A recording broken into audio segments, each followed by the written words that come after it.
करके फिर राज्य में पहुंचे। पुत्र को जब राज ऋषि के पुत्र को मालूम चला, गंगा जल लिया और उसी सराय शराब दे डाला।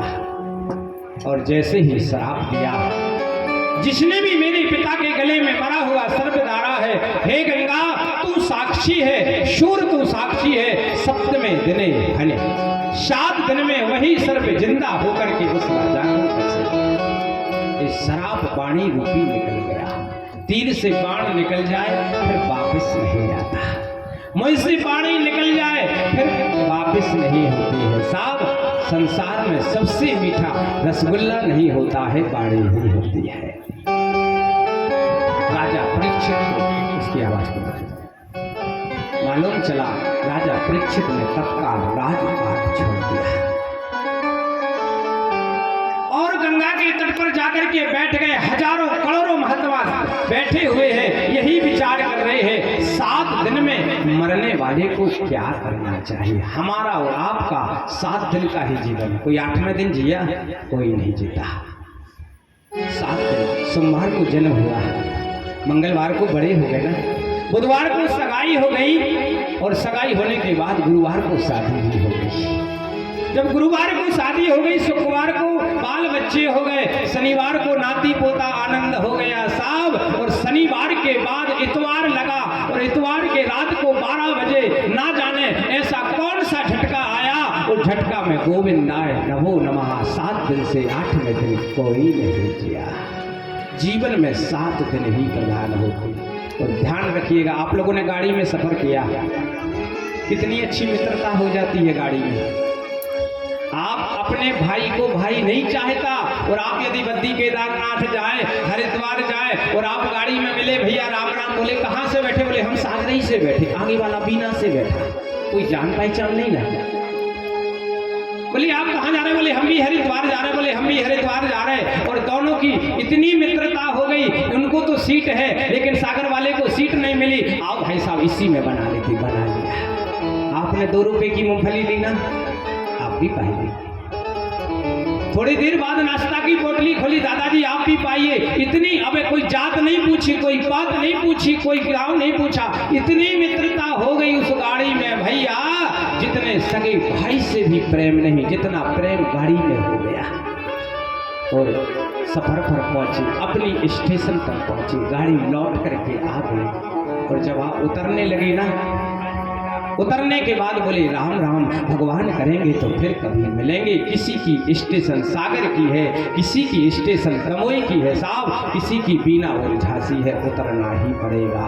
यदि आप ट्रेन में से नहीं उतरे तो काले वस्त्र वाला टीटीआई धक्का मार के निकाल देगा। क्यों? क्योंकि सागर से बीने का दूसरे का रिजर्वेशन, इसका समझे, काला टीटीआई कोई नहीं है। गाड़ी चल रही है, संसार रूपी गाड़ी है, इस गाड़ी में हम आप बैठे हैं, चल रहे हैं, ये शरीर चल रहा है और इसमें मन, इसकी भगवान का जो यमराज के काल है वो टीटीआई ही है। यदि आप इस चोले को नहीं छोड़ोगे तो धक्का मार के निकाल देता है। खाली करो, ये चोला किसी दूसरे को देना है, ये चोला, ये आत्मा किसी दूसरे को नहीं है। तो आपको जब यमराज के पीटना प्रारंभ, आप बहुत करते नहीं नहीं, थोड़ी और दूर तक स्टेशन तक बैठे, आगे उतरेंगे, लेकिन टीटीआई मारना प्रारंभ कर देता है, तब तो आपको उतरना। यमराज की काल पीटती है साहब, आपको ये सीट खाली करना ही पड़ेगी। क्योंकि ये सीट जिसकी जितने दिन की टिकट है, किसी की 80 साल की टिकट है, किसी की 60 साल की टिकट है, किसी की 50 साल की टिकट पूरी हुई और सीट को खाली करना ही पड़ेगा।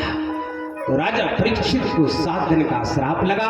राजा परीक्षित ने प्रश्न श्री सुखदेव भगवान से यही पूछा, बोले सुखदेव भगवान की जय हो। 7 दिन में अतः प्रवक्ष्यामि सिद्धानाम म्रिये मानस सर्वथा। 7 दिन में मरने वाले को क्या करना चाहिए, एक प्रश्न राजा परीक्षित ने पूछा और राजा परीक्षित का जवाब श्री सुखदेव भगवान दे रहे हैं। और कहा, राजन जानते हो, पहले आगे जो युगों का वर्णन दिया, सबसे पहले जो युग होता था उस युग का नाम था सतयुग। जो युग था उस युग का नाम नाम सतयुग था। सतयुग में मनुष्य की आयु 1,00,000 वर्ष होया करती थी। कितनी? 1,00,000 वर्ष। और सतयुग के बाद फिर लगा त्रेता युग। सतयुग के बाद त्रेता युग लगा, उसमें 1,00,000 की आयु थी। 1,00,000 में से 1 शून्य और घटा दें, पढ़े लिखे हैं आप लोग। 1,00,000 में से 1 शून्य घटाया तो त्रेता युग में मनुष्य की आयु बढ़ी केवल 10,000 वर्ष। तो त्रेता युग के बाद आया द्वापर युग। 10,000 में से 1 शून्य और घटाइए, 10,000 में से 1 शून्य और घटाया तो मनुष्य की आयु त्रेता युग में और द्वापर युग में 1,000 वर्ष बढ़ी।